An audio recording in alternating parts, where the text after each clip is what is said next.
BJP SC Morcha రాష్ట్ర కార్యదర్శిగా సంటి మహేష్ నియామకం. రాష్ట్ర కార్యాలయంలో నియామక పత్రం అందజేత. భారతీయ జనతా పార్టీ ఎస్సీ మోర్చా రాష్ట్ర కార్యదర్శిగా సంటి మహేష్ ను నియమించారు. ఈ మేరకు ఎస్సీ మోర్చా రాష్ట్ర అధ్యక్షులు ఆత్మకూరి కాంతికిరణ్ ప్రకటించారు. బీజేపీ రాష్ట్ర కార్యాలయంలో సోమవారం కాంతికిరణ్ ఆధ్వర్యంలో జరిగిన సమావేశంలో నూతన రాష్ట్ర కార్యవర్గ సభ్యులకు నియామక పత్రాలను అందజేశారు. ఈ కార్యక్రమంలో బీజేపీ రాష్ట్ర జనరల్ సెక్రటరీ డాక్టర్ గౌతమ్ రావు సంటి మహేష్ కి నియామక పత్రాన్ని అందించారు. ఈ సందర్భంగా కాంతికిరణ్ మాట్లాడుతూ పార్టీ సిద్ధాంతాలు ఆదర్శాలకు అంకిత భావంతో పనిచేయాలని సూచించారు.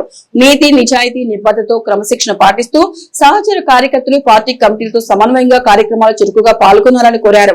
రాష్ట్రం షెడ్యూల్డ్ కులాలు ఎదుర్కొంటున్న సమస్యలను గుర్తించి వాటి పరిష్కారానికి ఉద్యమాలు చేపట్టి పార్టీని సంస్థాగతంగా మరింత బలోపేతం చేయాలని సూచించారు. అన్ని వర్గాల్లో పార్టీ విస్తరణకు కృషి చేయాలని పిలుపునిచ్చారు. అనంతరం సంటి మహేష్ మాట్లాడుతూ తనను రాష్ట్ర కార్యదర్శిగా నియమించిన పార్టీ నాయకత్వానికి కృతజ్ఞతలు తెలిపారు. తన నియామకానికి సహకరించిన కరీంనగర్ పార్లమెంట్ సభ్యుడు బండి సంజయ్, బీజేపీ రాష్ట్ర కార్యదర్శి ప్రతాప్ రామకృష్ణ, కుమ్మరి శంకర్, రాజన్న సిరిసిల్ల జిల్లా అధ్యక్షుడు రెడ్డివేణి గోపి, పట్టణ అధ్యక్షుడు రాపల్లి శ్రీధర్, రేగుల మల్లికార్జున్, చంటి అంజుబాబు, చిక్కుడు మల్లేశం తదితరులకు ధన్యవాదాలు తెలిపారు. పార్టీ బలోపేతానికి ఎస్సీ వర్గాల అభ్యంతరికి కృషి చేస్తానని సంటి మహేష్ పేర్కొన్నారు.